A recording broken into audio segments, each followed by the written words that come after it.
If you're a Canadian business owner with a corporation, you've probably been told it's smart to leave some cash in the business. And that's true to a point, but here's what most people don't realize. Too much cash can quietly erode the value of your corporation, not just through inflation, but through higher taxes, missed investment opportunities, and a weaker retirement outcome. The CRA doesn't reward you for playing it safe. In fact, if your corporate savings generate more than $50,000 a year in passive income, you could start losing your small business deduction and paying thousands more in tax every year. And even if that doesn't happen right away, letting your cash sit idle could mean your corporation underperforms financially. You missed out on compounding growth, and you risk leaving your family or estate with less than you intended. In this video, we're going to unpack exactly how much cash is too much, the hidden risk of corporate hoarding, and how smart business owners across Canada are turning their retained earnings into long-term value and retirement-ready income. So part one, why holding too much cash in your corporation can be a problem. For many incorporated Canadians, whether you're a consultant, professional, or business owner, building up cash in your corporation feels like the responsible thing to do. You've worked hard, you pay your corporate taxes, and you want to make sure you have a cushion for the unexpected. But here's what most people don't realize. Holding too much cash inside your corporation for too long can quietly create a tax drag, reduce your return on capital, and work against your long-term retirement goal. Let's break down why. 1. Idle cash means lost opportunity. Cash sitting in a business account typically earns next to nothing, maybe 3 to 4% in a high interest savings account if you're lucky. But that interest is fully taxable as passive income and adds nothing to your long-term growth after inflation and tax. For example, if your corporation earns $20,000 in interest at a 50% passive income tax rate, you're left with just $10,000 after tax growth, while inflation may have eroded even more. So over time, that large cash reserve is shrinking in real value, even though the dollar amount looks safe. 2, it can trigger higher corporate taxes. In Canada, your corporation qualifies for the small business deduction on the first $500,000 of active business income, allowing you to pay a lower corporate tax rate, typically between 9 to 12%, depending on your province. But if your corporation earns more than $50,000 in passive income, including interest, dividends, or rent, you start losing access to that lower tax rate. This is called the passive income grind. For every dollar above $50,000 in passive income, you lose $5 off small business deduction room. At $150,000 of passive income, you've lost the entire small business deduction. And remember, this grind happens regardless of how profitable your active business is. So ironically, playing it safe by holding too much cash can increase your corporate taxes even if you're not aggressively investing it. It creates tax inefficiency in retirement. Eventually, many business owners plan to draw retirement income from the corporation either through dividend or loan. But the larger your retained earnings, the more taxable investment income your corporation may generate, and the more you'll have to withdraw personally, potentially pushing you into a higher tax bracket or triggering old age security clawbacks. Without a structured withdrawal plan, you could end up paying corporate tax on the growth, then personal tax on the withdrawals, and losing out on benefits or credits due to elevated income. While the intent may be to save for later, unstructured corporate cash can actually hurt your retirement income if left unmanaged. 4, it can complicate estate planning. If your corporation holds a large cash balance when you pass away, those retained earnings become part of your corporate value, which is deemed disposed on your final tax return. This could trigger a significant tax bill for your estate. For example, if your corporation is valued at $2 million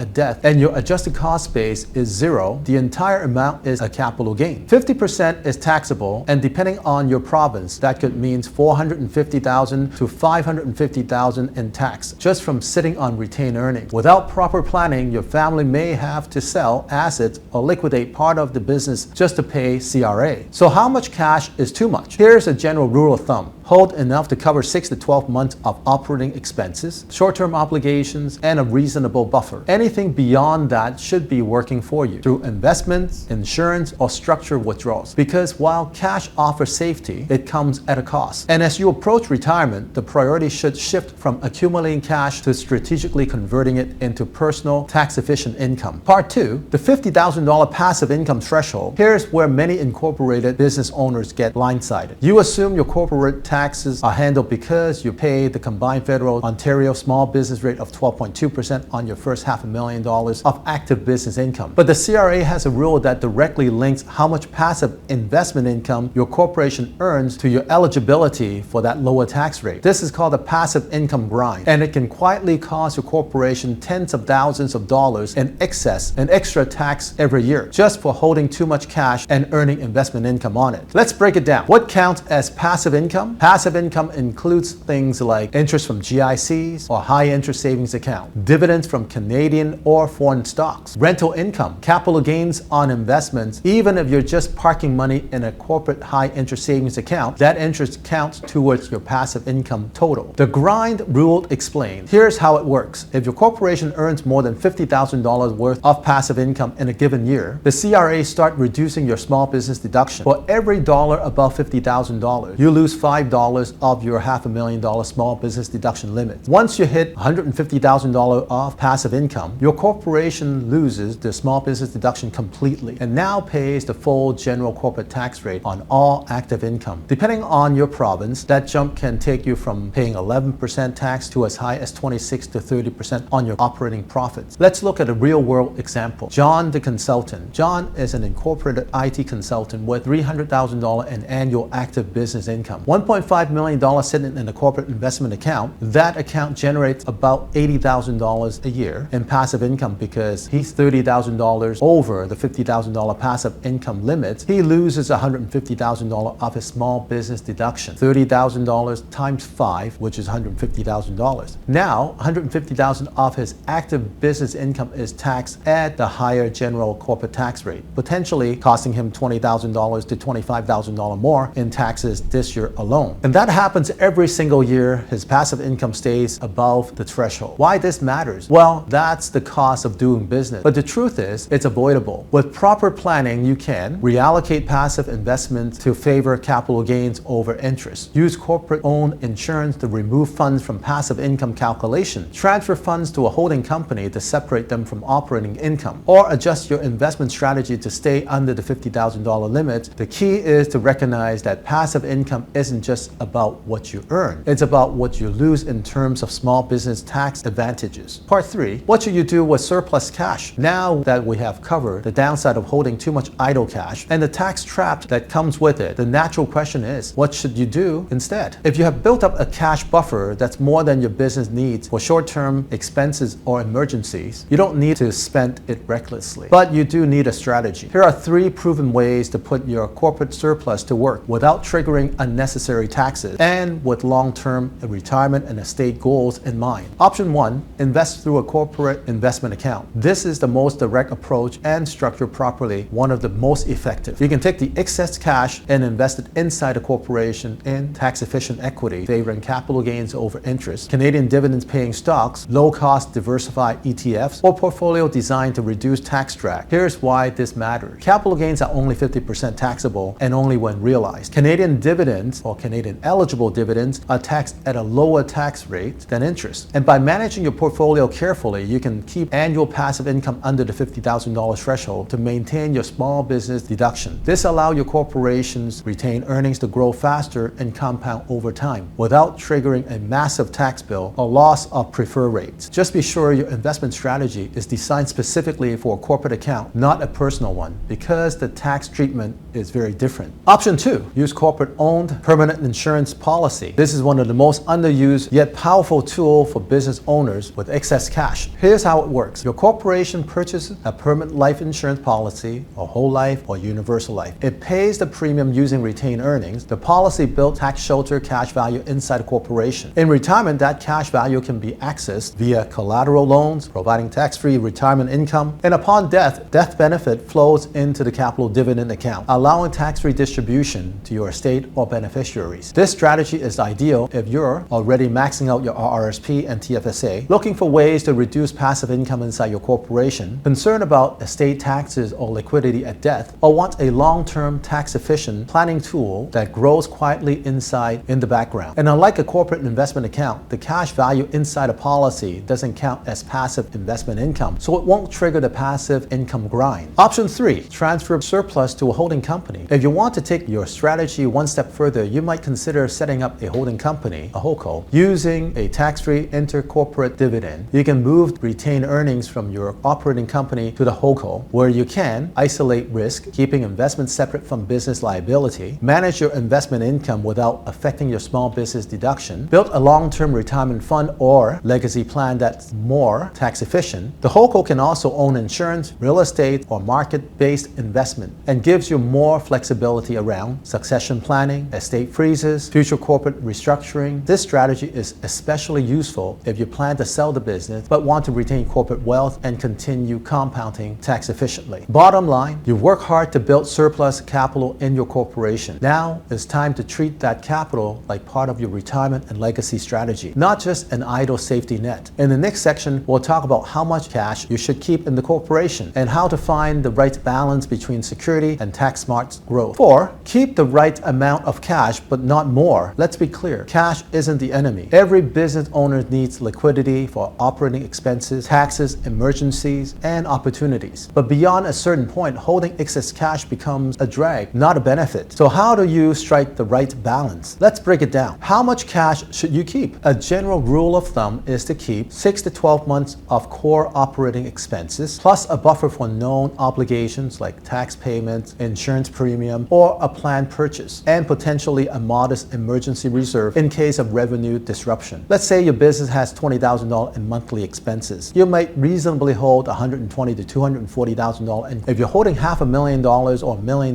in idle cash with no clear short-term use, that's where planning needs to start. What happens when you hold too much cash? As we covered earlier, holding too much corporate cash can lead to higher passive income, which could erode your small business deduction. Miss investment growth as inflation eats away at real value. Increase estate tax exposure since retained earning boosts your corporate valuation at death. And reduce retirement income flexibility, especially if you're relying on those retained earnings later. In short, more cash doesn't always mean more control. In fact, it can sometimes mean less. Why business owner oversave? Here's what I hear often. I just want to be safe. I'm not sure what I'll need in retirement. It's better than spending it. All valid thoughts, but safety and strategy aren't mutually exclusive. With proper planning, you can keep the right amount of cash accessible while deploying the rest in low-risk, tax-efficient structures and still maintain control and liquidity if needed. This could include a short-term corporate bond portfolio, capital gains-oriented investment that grow tax efficiently, or a cash value life insurance policy which built in access through policy loans. What about after you sell or retire? If you sold your business or no longer operate actively, the role of your corporation changes. It becomes more of a holding vehicle than an operating business. At that point, holding a large amount of unallocated cash becomes even more inefficient. You're paying for corporate accounting, legal compliance, and administrative upkeep, but the money isn't being put to work. That's the time to ask, should this be invested more deliberately? Is a corporately owned insurance strategy appropriate? Could this be moved to a holding company for tax planning or estate purposes? Or is this time to wind down the corporation entirely? The key is to stay proactive. In summary, aim for purposeful liquidity. Cash has a role, but it should have a job. Anything beyond your short-term needs should have a strategy beyond it, whether that's growth, retirement income, or estate liquidity. Make it intentional, because for incorporated professionals, cash isn't just cash. It's a taxable corporate asset, and it deserves the same planning attention as your investments and estate. If you're an incorporated business owner and you're not sure whether your corporate cash is working as hard as it should, or if you're at risk of losing key tax advantages, click the link in the description to book a time with me or someone on my team. We'll help you evaluate how much cash you should keep in your corporation and how to build a tax-smart strategy for the rest, whether that's through investing, insurance, or retirement planning. The goal is simple: more control, lower taxes, and smarter use of your corporate wealth.